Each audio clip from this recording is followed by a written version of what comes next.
ہم اہل سنت و جماعت کا عقیدہ یہ نہیں ہے کہ بندہ نماز تو پڑھے نہیں، فرائض تو ادا نہ کرے اور میلاد کو کرنا یہ اپنے لیے فرض منصبی سمجھے۔ اس لیے میں بار بار نفلی عبادت کہہ رہا ہوں کہ یہ نفلی عبادت میں سے ہے۔ تو اللہ تبارک و تعالی نے بھی یہاں پہ ہوا خیر مما یجمعون جو فرمایا، تو فرمایا فرائض تو لازم ہے، اگر کوئی بندہ فرائض ادا نہ کرے گا نا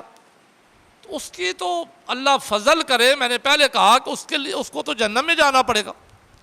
تو اللہ تبارک و تعالیٰ فرماتے ہیں کہ نفلی عبادت جو تم آخرت کے لیے جمع کر رہے ہو نا، ان تمام نفلی عبادتوں سے افضل عبادت ہے نعمت کے ملنے پر، فضل کے ملنے پر خوب خوشیاں کرنا، لیکن خوشیاں منکرات سے خالی ہونی چاہیے۔ یہ بات پھر یاد رکھنا ہے۔ اب محدث ابن جوزی فرماتے ہیں اپنی کتاب، انہوں نے کتاب لکھی ہے المولد العروس فی میلاد الرسول صلی اللہ علیہ وآلہ وسلم۔ پہلے تو یہ بات ذہن میں رکھیں نا کہ جیسے آج کل لوگ کہتے ہیں کہ یہ میلاد بدعت ہے، اگر بدعت ہوتی تو محدث ابن جوزی کبھی کتاب نہ لکھتے اس پہ۔ آپ نے کتاب لکھ کر یہ بتا دیا کہ میلاد رسول بدعت نہیں ہے، بدعات پہ کتابیں نہیں لکھی جاتی، بدعات کی فضیلتیں نہیں بیان کی جاتی۔ انہوں نے کتاب لکھی المولد العروس فی میلاد الرسول صلی اللہ علیہ وآلہ وسلم۔ اس کتاب کے صفحہ نمبر 3 پہ لکھتے ہیں اسی آیت کو موضوع سخن بنا کر کہ ہوا خیر مما یجمعون، یہ آیت ان کے ذہن میں تھی، اسی لیے وہ لکھتے ہیں جا حلال من فرح بمولدہ، کہ جو حضور علیہ الصلوۃ والسلام کی میلاد پہ خوش ہو جائے۔ قرآن نے خوشی کا حکم دیا نا، فلیفرحوا فرمایا اللہ تبارک و تعالیٰ کہ خوشیاں مناؤ۔ تو محدث ابن جوزی فرماتے ہیں جا حلال من فرح بمولدہ، جو حضور علیہ الصلوۃ والسلام کی میلاد پہ خوش ہو جائے۔ انہوں نے یہی بیان ہی نہیں کیا کہ خوش ہو کر محفل منعقد کرے، خوش ہو کر میلاد سنے یا سنائے، خوش ہو کر جھنڈیاں لگائے یا خوش ہو کر جھنڈے لگائے یا خوش ہو کر صدقہ کرے۔ انہوں نے تو مطلقاً کہا، قرآن میں فلیفرحوا ہے، وہ کہتے ہیں خوش ہو جائے، صرف دل کے اندر اسے خوشی آ جائے کہ یہ میلاد کا مہینہ آ گیا، کرے کچھ بھی نہیں۔ فلیفرحوا اعضاء کا عمل بھی نہیں ہے، وہ خوش ہو جائے، دل سے خوش ہو جائے۔ تو محدث ابن جوزی فرماتے ہیں کہ یہ اتنے اجر والا عمل ہے، یہ اتنی عظمت والا عمل ہے، یہ اتنی برکت والا عمل ہے کہ جو میلاد کے مہینے میں خوش ہو جائے حضور علیہ الصلوۃ والسلام کی آمد پر، تو کان لہ حجابا وسترا من النار، کہتے ہیں یہ عمل اس کے لیے جہنم کی آگ کے آگے پردہ بن جائے گا۔ اچھی بات سن کے دوسروں تک پہنچانا صدقہ جاریہ ہے۔ مزید اچھی ویڈیو دیکھنے کے لیے ہمارا چینل کو لائک، سبسکرائب اور بیل کے بٹن کو دبا دیں۔ شکریہ۔ وعلی آل سیدنا مولانا محمد وبارک وسلم وصلی علیہ۔ الصلاۃ والسلام علیک یا رسول اللہ وعلی آلک وصحابک یا حبیب اللہ۔ یا رسول اللہ انظر علینا، یا حبیب اللہ اسمع قالنا، اننا فی بار عم مغرق خذ ایدینا وسہل لنا اشکالنا۔ بعد از حمد و صلوات، گزشتہ جمعۃ المبارک کے اندر چونکہ ربیع الاول شریف کا مہینہ ہے، ربیع الاول شریف کے مہینے کے اندر پوری روئے زمین کے مسلمان حضور علیہ الصلوۃ والسلام کی ولادت کی خوشی میں اظہار شکر کرتے ہیں، اور اظہار شکر کے لیے وہ صدقات بھی دیتے ہیں، محافل بھی سجاتے ہیں، گھروں کو بھی سجاتے ہیں، اور حضور علیہ الصلوۃ والسلام کی تعظیم کی خاطر آپ کی آمد پہ جلوس نکالتے ہیں۔ یہ سارے عوامل ایسے عوامل ہیں کہ جو حضور علیہ الصلوۃ والسلام کی تعظیم کا حصہ ہے۔ اور گزشتہ جمعۃ المبارک کے اندر میں نے آپ کے سامنے صاحب تفسیر روح البیان کے حوالے سے یہ بات رکھی تھی کہ علامہ جلال الدین سیوطی رحمۃ اللہ تعالیٰ علیہ کا قول نقل کرتے ہیں علامہ اسماعیل حقی رحمۃ اللہ تعالیٰ علیہ اپنی کتاب تفسیر روح البیان کے اندر، کہ علامہ جلال الدین سیوطی رحمۃ اللہ تعالیٰ علیہ فرماتے ہیں کہ یستحب لنا اظہار الشکر لمولدہ علیہ السلام، کہ حضور علیہ الصلوۃ والسلام کی ولادت پر اظہار شکر کرنا یہ ہمارے لیے مستحب ہے۔ اور اس میں پچھلے جمعۃ المبارک کے اندر میں نے بات کی تھی کہ علامہ اسماعیل حقی یہ فرماتے ہیں کہ یہ حضور علیہ الصلوۃ والسلام کی تعظیم کا حصہ ہے اگر منکرات سے خالی ہو، اس میں اگر منکرات نہ پائی جائیں، تو اس پر بات ہو چکی تھی پچھلے جمعۃ المبارک کے اندر۔ آج میں اپنی گفتگو یہاں سے شروع کرتا ہوں کہ جب یہ مستحب عمل ہے، فرض اور واجب نہیں ہے، پہلے یہ عقیدہ ذہن میں ہونا چاہیے کہ ہم اہل سنت و جماعت کے نزدیک اللہ کی بارگاہ میں سب سے مقبول ترین عمل فرائض ہیں۔ پہلے نمبر پر فرائض آتے ہیں، چاہے حقوق اللہ میں سے ہوں یا حقوق العباد میں سے ہوں۔ جو بندہ فرائض ادا ہی نہ کرے اور وہ سمجھے کہ میں یہ زائد عبادت کر کے اللہ تبارک و تعالیٰ کو راضی کر لوں گا تو یہ ممکن نہیں ہے۔ ہاں اللہ فضل فرما دے تو وہ ایک علیحدہ بات ہے،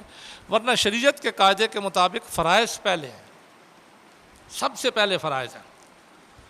اور فرائض میں بھی فرض عین پہلے ہے، فرض کفایہ بعد میں ہے۔ یہ علیحدہ بات ہے کہ اس دور میں ہم فرض کفایہ کو ترجیح دیتے ہیں، فرض عین کو ترجیح نہیں دیتے۔ جیسے دیکھیں کہ اگر کوئی جنازہ پڑھنا ہو نا تو بڑے لوگ جمع ہوتے ہیں، دور دور سے لوگ آتے ہیں جنازہ پڑھنے کے لیے، جبکہ فرض کفایہ ہے۔ جنازہ پڑھنے کا ثواب ہے، ایک مومن کا دوسرے مومن پہ حق ہے، ضرور پڑھنا چاہیے۔ لیکن اگر کسی وجہ سے کوئی بندہ فرض کفایہ نہ ادا کر سکا، جنازہ نہ پڑھ سکا، تو اگر چند مومنوں نے پڑھ لیا تو اسے بھی ثواب مل جائے گا، اسے گناہ نہیں ہوگا۔ جبکہ نماز جو کہ فرض عین ہے،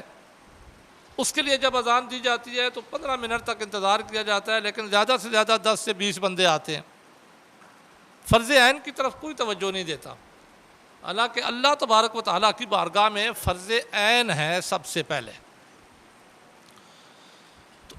یہ جو مستحبات ہیں ان کا فائدہ، یا جو نوافل ہیں ان کا فائدہ ضرور ہوگا، لیکن اس وقت ہوگا جب فرض عین میں کمی آئے گی۔ اگر فرض عین ہو یہ ہی نہیں تو پھر ان کو تو تولا ہی نہیں جائے گا، ان کا تو وزن ہی نہیں کیا جائے گا۔ اب ہمارا میلاد کا عمل، میں اسپیسیفک موضوع پہ آتا ہوں۔ میلاد کا عمل یہ مستحب عمل ہے، یہ نوافل میں سے ہے، یہ فرض نہیں ہے، نہ فرض عین ہے نہ فرض کفایہ ہے۔ لیکن کیا اس عمل کا فائدہ کوئی نہیں ہوگا؟ یہ غلط ہے۔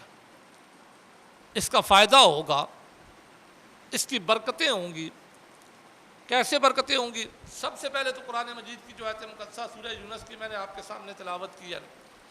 اس کے اندر سے میں اس کی ایک برکت قرآن کے روح سے آپ کے گوش گزار کرتا ہوں۔ اللہ تبارک و تعالیٰ نے قرآن مجید میں فرمایا قُلْ بِفَضْلِ اللَّهِ وَبِرَحْمَتِهِ فَبِذَلِكَ فَلْيَفْرَحُوا۔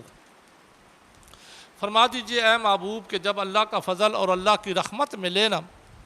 مومنوں کو، تو انہیں چاہیے کہ فَلْيَفْرَحُوا، اس رحمت اور اس فضل پہ خوب خوشیاں منائیں۔ اب یہاں پہ اللہ تبارک و تعالیٰ نے نعمت کے ملنے پر خوشی منانے کا حکم دیا، فضل کے ملنے پر خوشی منانے کا حکم دیا۔ خالق کائنات تو قادر تھے، وہ تو فرما سکتے تھے فَلْيَسْجُدُوا، نعمت کے ملنے پہ سجدے کرو، حالانکہ یہ بھی اظہار شکر کرنے کا طریقہ ہے، اظہار شکر ہے یہ بھی۔ آج بھی کوئی نہیں منع کرتا کہ حضور علیہ الصلوۃ والسلام کی میلاد کی خوشی میں کوئی نوافل پڑھے، کوئی بھی نہیں منع کرتا، روزہ رکھو، خود سنت ہے حضور علیہ الصلوۃ والسلام کی۔ لیکن قرآن مجید میں اللہ تبارک و تعالیٰ نے نہ تو فَلْيَسْجُدُوا کہا، فَلْيَرْكَعُوا بھی نہیں کہا کہ رکوع کرو، فَلْيَتَصَدَّقُوا بھی نہیں کہا کہ صدقہ کرو، فَلْيَصُومُوا بھی نہیں کہا کہ روزہ رکھو، حالانکہ یہ سارے اظہار شکر ہیں،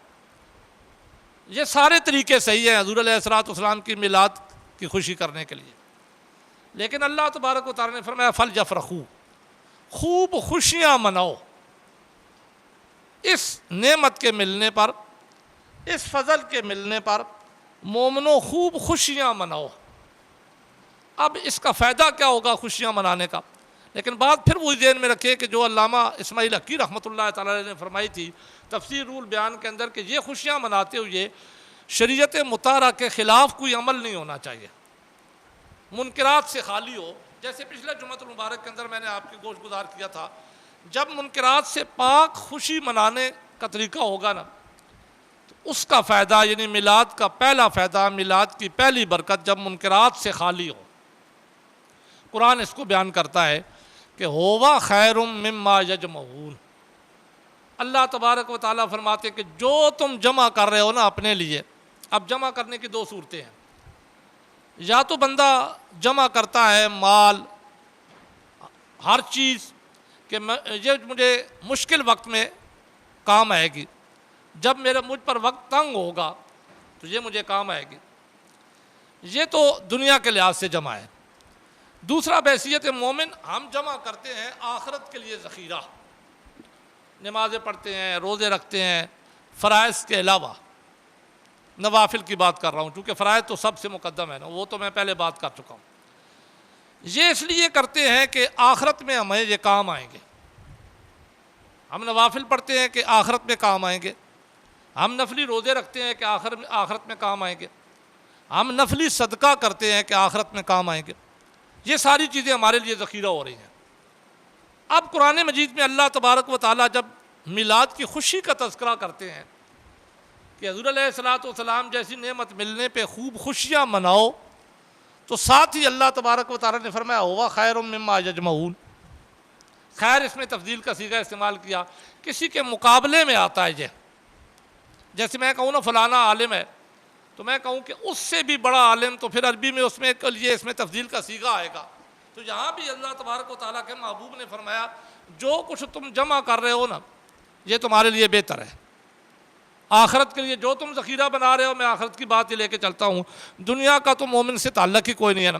کہ آخرت کے لیے جو بھی تم جمع کر رہے ہو وہ بہتر ہے، تم نفلی صدقہ کر رہے ہو وہ تمہارے لیے بہتر ہے،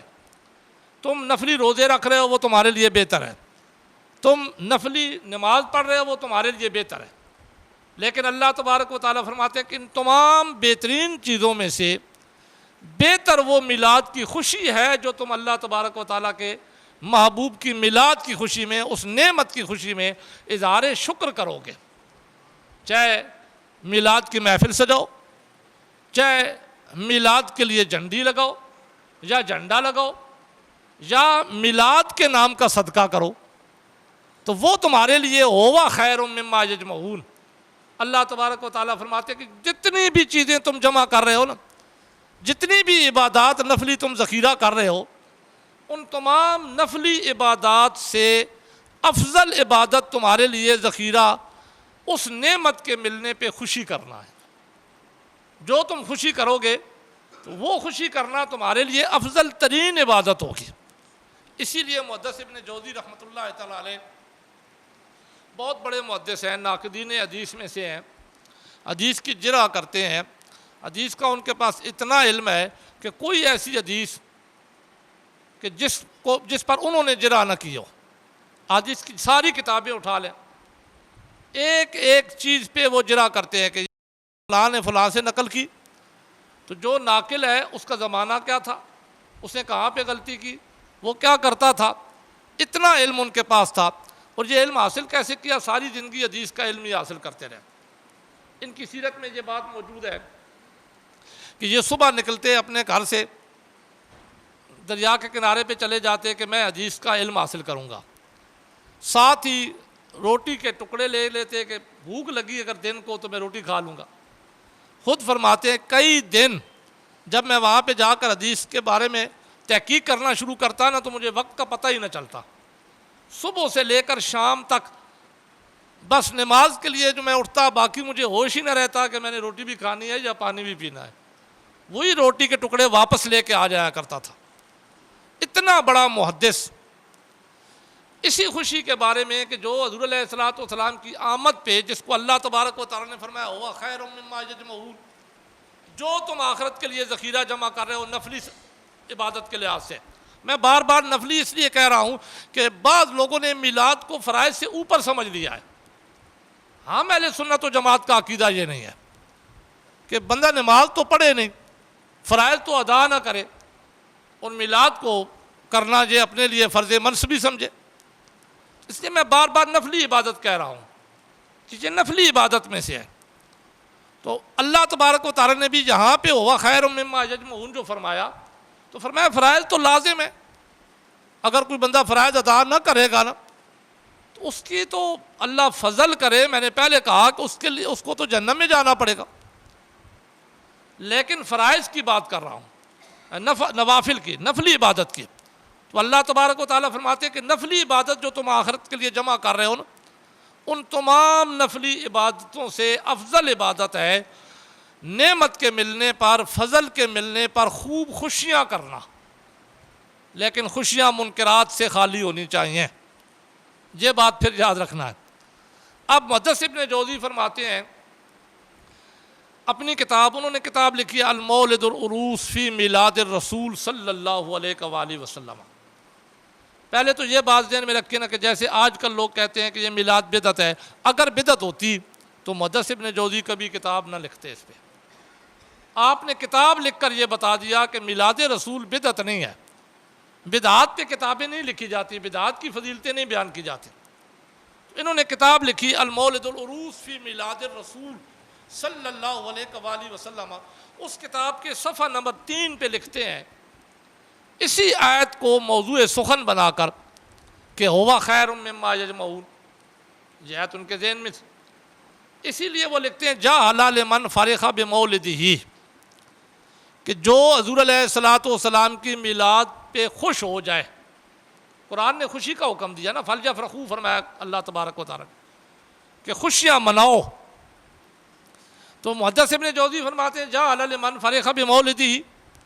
جو حضور علیہ السلام کی میلاد پہ خوش ہو جائے۔ انہوں نے یہی بیان ہی نہیں کیا کہ خوش ہو کر محفل منعقد کرے، خوش ہو کر میلاد سنے یا سنائے، خوش ہو کر جھنڈیاں لگائے یا خوش ہو کر جھنڈے لگائے یا خوش ہو کر صدقہ کرے۔ انہوں نے تو مطلقاً کہا، قرآن میں فلیفرحوا ہے، وہ کہتے ہیں خوش ہو جائے، صرف دل کے اندر اسے خوشی آ جائے کہ یہ میلاد کا مہینہ آ گیا، کرے کچھ بھی نہیں۔ فلیفرحوا یہ خوشی والا عمل ہے جو دل کا عمل ہے، اعضاء کا عمل بھی نہیں ہے۔ وہ خوش ہو جائے، دل سے خوش ہو جائے۔ تو محدث ابن جوزی فرماتے ہیں کہ یہ اتنے اجر والا عمل ہے، یہ اتنی عظمت والا عمل ہے، یہ اتنی برکت والا عمل ہے کہ جو میلاد کے مہینے میں خوش ہو جائے حضور علیہ السلام کی آمد پر، تو کان لہ حجابا وسترا من النار، کہتے ہیں یہ عمل اس کے لیے جہنم کی آگ کے آگے پردہ بن جائے گا۔ خوش ہونا، صرف خوش ہونا، کان لہ حجابا وسترا من النار، اس کے لیے جہنم کی آگ کے آگے پردہ بن جائے گا۔ اب اس سے اور بندہ مومن کو کیا چاہیے کہ جہنم سے بچنا ہے تو فرائض کے ساتھ ساتھ میلاد کی خوشی کر دو، میلاد پہ خوش ہو جاؤ، تو یہ خوشی کا عمل اللہ کی بارگاہ میں قبول ہو گیا، تو اللہ تبارک و تعالیٰ اس عمل کو جہنم کی آگ کے آگے ہمارے لیے پردہ بنا دیں۔ پھر محدث ابن جوزی آگے قول نقل کرتے ہیں، وہ اس کو بیان کرنے کے بعد آگے کرتے ہیں اگر بندہ خوش ہو نا تو یہ تو اس کے لیے جہنم کی آگ کے آگے پردہ بن جائے گا، لیکن فرماتے ہیں من انفق درہمن، جو بندہ میلاد کی خوشی میں 1 درہم خرچ کر دے، درہم ان کی کرنسی تھی، ہماری کرنسی تو روپیہ ہے نا، تو اگر کوئی روپیہ خرچ کر دے میلاد کی خوشی میں، کان المصطفیٰ لہ شافعا و مشفعا، کہتے ہیں یہ میلاد کی خوشی میں خرچ کیا ہوا روپیہ اس کا ضائع نہیں گیا، اس کے لیے ذخیرہ بن گیا۔ اور اللہ فرماتے ہیں ہوا خیر مما یجمعون،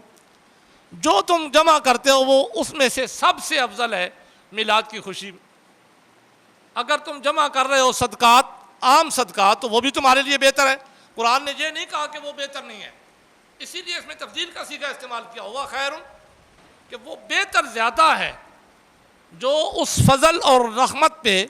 نعمت پہ تم خوشی کرتے ہو، اس پہ جو تمہارا خرچ ہوتا ہے وہ زیادہ افضل ہے، وہ زیادہ فضیلت ہے اس کی، وہ زیادہ بہتر ہے تمہارے لیے، اگرچہ باقی بھی نوافل سارے بہتر ہیں لیکن وہ زیادہ بہتر ہے۔ کیسے زیادہ بہتر ہے؟ محدث ابن جوزی فرماتے ہیں من انفق درہما، جو 1 روپیہ حضور علیہ السلام کی میلاد پہ خوش ہو کر خرچ کر دے، کان المصطفیٰ لہ شافعا و مشفعا، شافع تو سب مومنوں کے ہوں گے ویسے بھی، کہتے قیامت والے دن اللہ کے نبی اس کے شافع ہوں گے، شافع تو سب کے ہوں گے، آپ کا مقام و مرتبہ ہی شفاعت محمودہ ہے، لیکن جہاں انہوں نے جملہ ایک اور بھی نقل کیا، انہوں نے کہا مشفعا۔ مشفعا کا معنی یہ ہے کہ باقی شفاعت کے لیے اللہ کے نبی کی بارگاہ میں جائیں گے، لیکن میلاد مصطفیٰ پہ حرام نہیں، حلال 1 روپیہ خوشی میں خرچ کرنے والا میدان محشر میں جب جائے گا تو اسے شفاعت کے لیے کسی کے در پہ جانا نہیں پڑے گا، اللہ کے نبی خود اس کی پکڑ کر اس کی شفاعت کرا کے جنت میں لے جائیں گے۔ یہ میلاد کی خوشی ایسی ہے، مومن تو مومن ہم مومن ہیں، اللہ تبارک و تعالیٰ سے فضل کی امید رکھتے ہیں، ہمارے گناہوں کا تو بدلہ بنے گا، کوئی ایک نیکی بھی ہو تو وہ گناہوں کا بدلہ بن جاتا ہے، کیونکہ اللہ تبارک و تعالیٰ فرماتے ہیں اگر کوئی بندہ گناہ کرے تو فوراً اسے نیکی کرنی چاہیے، کیونکہ اس کی نیکیاں ان الحسنات یذھبن السیئات، نیکیاں برائیوں کو لے جاتی ہیں، برائیاں ختم ہو جاتی ہیں۔ لیکن یہ وہ خوشی ہے جس کو قرآن مجید میں کہا گیا ہوا خیر مما یجمعون، تم جب یہ جمع کرتے ہو تو یہ سارے ذخیروں سے افضل ترین ذخیرہ ہے، تمہارے لیے بہتر ہے۔ اس خوشی کے بارے میں ہمیں بخاری شریف کی ایک حدیث سے پتہ چلتا ہے کہ یہ ایسا عمل ہے کہ اگر کوئی بندہ اس عمل کو کرے تو وہ کبھی بھی اس کی برکت سے خالی نہیں ہو سکتا، میلاد کی خوشی کی برکت اسے ضرور ملے گی، یہاں تک کہ اگر وہ کلمہ نہیں پڑھتا تب بھی اسے میلاد کی برکت ملے گی۔ بخاری شریف کی حدیث ہے، ابو لہب حضور علیہ السلام کا سگا چچا تھا، جب حضور علیہ السلام کی ولادت ہوئی اس نے اپنی لونڈی صوبیہ یا صویبہ دونوں نام حدیث کے اندر موجود ہیں، اس لیے اگر میں ایک نام لوں گا تو ہو سکتا ہے آپ نے کسی اور سے دوسرا نام سنا ہو، تو پھر عام بندہ مخمصے میں پڑ جاتا ہے کہ فلانا جھوٹ بول رہا تھا یا فلانا یہ نام کہہ رہا تھا، وہ غلط ہے یا وہ غلط ہے، دونوں نام چونکہ موجود ہیں اس لیے میں نے دونوں نام آپ کے سامنے رکھ دیے، اگر کوئی صوبیہ کہے تو تب بھی ٹھیک ہے، صویبہ کہے تو تب بھی ٹھیک ہے، دونوں نام حدیث کے اندر موجود ہیں۔ یہ ابو لہب کی لونڈی تھی، اس نے اس لونڈی کو بھیجا حضور علیہ السلام کے گھر میں آپ کی والدہ محترمہ کی خدمت کے لیے، اس وقت جس وقت آپ کی ولادت ہونا تھی، جب آپ کی ولادت ہوئی تو یہ وہاں پہ موجود تھی۔ اس نے حضور علیہ السلام کے چہرے کو دیکھا نا بہت خوش ہوئی، اس وقت تو اسلام تھا ہی نہیں، حضور علیہ السلام نے، وہ تو زمانہ فطرت تھا نا، تو حضور علیہ السلام نے تو ابھی اعلان نبوت فرمانا تھا، لیکن جب اس نے حضور علیہ السلام کے چہرے کو دیکھا خوش ہو گئی، اتنا خوبصورت چہرہ دنیا کے اندر کبھی کسی کا ہے ہی نہیں، خوشی میں دوڑتی ہوئی اپنے مالک کے پاس آئی، ابو لہب کے پاس آئی کہ میں سب سے پہلے یہ خوشخبری اپنے مالک کو سناتی ہوں، کیونکہ میرے مالک کا بھتیجا ہے تو میرا مالک بڑا خوش ہوگا۔ یہ دوڑتی ہوئی ہے، بخاری شریف کے حدیث کے الفاظ ہیں، ابو لہب کو آ کر کہنے لگی آقا جی مبارک ہو، اللہ نے آپ کو بہت خوبصورت بھتیجا عطا کیا ہے۔ ابو لہب نے ابھی حضور علیہ السلام کو دیکھا نہیں، اللہ تبارک و تعالیٰ کے محبوب کی زیارت نہیں کی، جیسے ہی یہ خوشخبری سنی نا تو حضور علیہ السلام کی ولادت پہ اس نے خوشی کر دی، خوش ہوا کہ اللہ نے بھتیجا عطا کیا، تو خوشی میں اس نے اظہار شکر کے طور پر اپنی لونڈی کو اپنی اس انگلی سے، شہادت کی انگلی سے اشارہ کر کے کہا صوبیہ یا صویبہ جا اس خوشی میں، اپنے بھتیجے کی خوشی میں تجھے آزاد کرتا ہوں، آج سے تو آزاد ہے۔ اب یہ غلام آزاد کرنا مومنوں کے لیے بہت بڑا صدقہ ہے، کافروں کے لیے نہیں ہے، مومنوں کے لیے بہت، لیکن وہ تو دائرہ زمانہ فطرت تھا تو اس نے زمانہ فطرت کے مطابق خوشی کی۔ اس کا یہ عمل حضور علیہ السلام کی ولادت کے وقت تھا، اس نے نبی سمجھ کے نہیں ولادت کی خوشی کی تھی، اس نے بھتیجا سمجھ کے ولادت کی خوشی کی تھی۔ وقت گزرتا گیا، لونڈی کو اس نے آزاد کر دیا، حضور علیہ السلام نے اعلان نبوت فرمایا تو سارے مکے کے کافر آپ کے مخالف ہو گئے، مشرکین کے قبائل کے سربراہ سارے جب آپ نے بلایا تو سارے آپ کے مخالف ہو گئے۔ آپ نے کہا تھا نا قولوا لا الہ الا اللہ تفلحوا، ایک اللہ کی عبادت کرو کامیاب ہو جاؤ گے، تو قرآن کہتے ہیں سب نے بیک زبان ہو کر کہا اجعل الآلۃ الہا واحدا ان ھذا لشیء عجاب،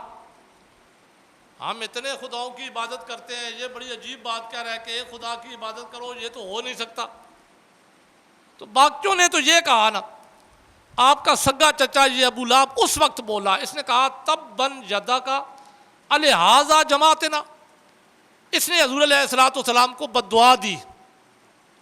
اس نے کہا تیرا ہاتھ تباہ ہو، اس لیے تو نے ہمیں جمع کیا کہ ہمارے خداؤں کی نفی کرے اور اپنے خدا کی ہم سے تائید کروا،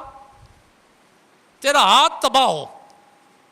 اس نے حضور علیہ السلام کی گستاخی کی۔ قاعدہ یہ ہے کہ حضور علیہ السلام کا منکر ہو لیکن گستاخ نہ ہو، اسے توبہ کی توفیق مل جاتی ہے۔ اگر حضور علیہ السلام کا گستاخ ہو جائے تو توبہ کی توفیق نہیں ملتی۔ یہ اللہ تبارک و تعالیٰ کا قانون قدرت ہے۔ اب یہ گستاخ رہا، ساری زندگی گستاخ رہا، مرا تو بخاری شریف کی حدیث ہے، جب قبر میں پہنچا رہا، بعض اس کے گھر والوں نے فلما رآہ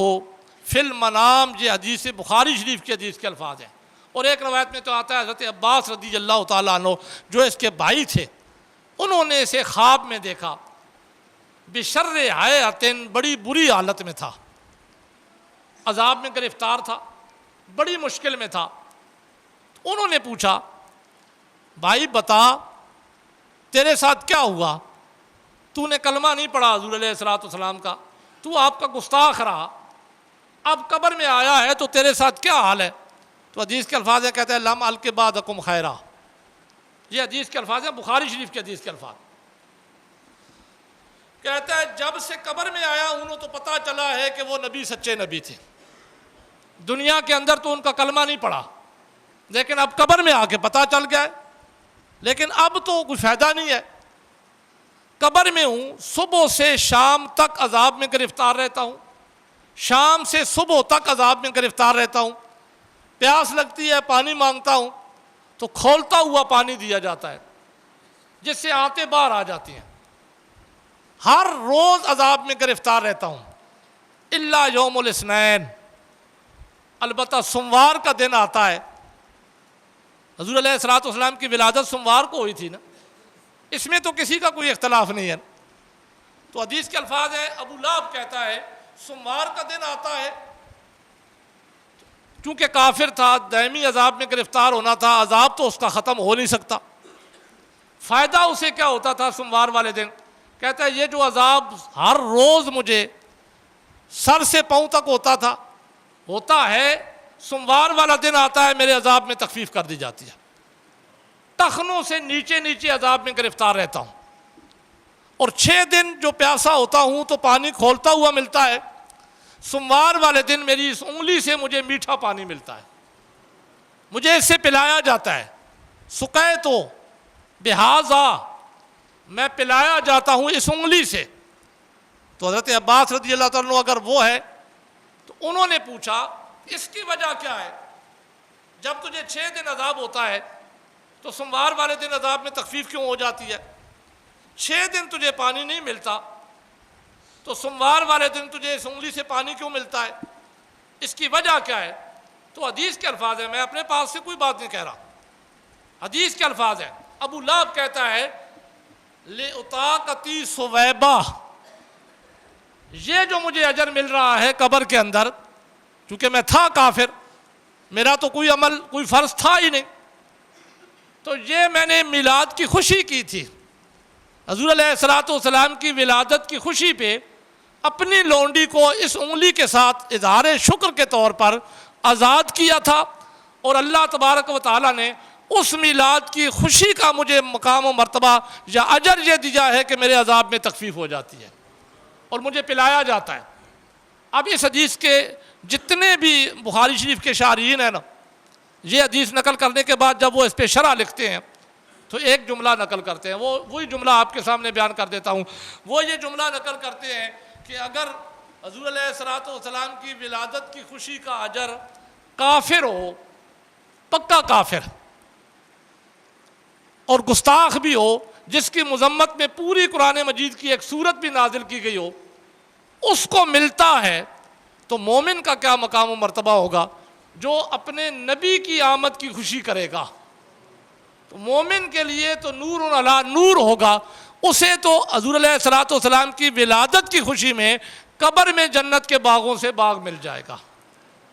تو یہ چونکہ مستحب عمل ہے، لیکن مستحب عمل کے بڑے برکات ہیں، بڑے فوائد ہیں۔ شریعت مطہرہ میں حضور علیہ الصلوۃ والسلام کی ولادت کی خوشی بہت بڑا مستحب عمل ہے، کیونکہ اللہ نے فرمایا ہوا خیر مما یجمعون، جتنے نوافل عبادت کرتے ہو نا، سب سے زیادہ افضل ترین نفل عبادت حضور علیہ الصلوۃ والسلام کی ولادت کی خوشی ہے۔ اب 12 ربیع الاول شریف اگلے جمعۃ المبارک کو آئے گا، تو لہٰذا 12 ربیع الاول شریف کو ہر بندہ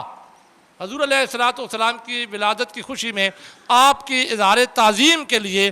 جو اچھے کپڑے ہیں، جو اس کے پاس اچھی چیزیں ہیں، اور درود پڑھتے ہوئے اور باوضو ہو کر جلوس کے ساتھ چلیں، ایک قدم چلیں، 2 قدم چلیں، حضور علیہ الصلوۃ والسلام کی تعظیم کا اظہار کر دیں، تاکہ یہ عمل ہمارے لیے آخرت میں ذخیرہ بن جائے اور ہماری قبر روشن ہو جائے، ہماری آخرت روشن ہو جائے۔ اللہ تبارک و تعالیٰ عقیدہ حق اہل سنت و جماعت پہ قائم و دائم رکھے۔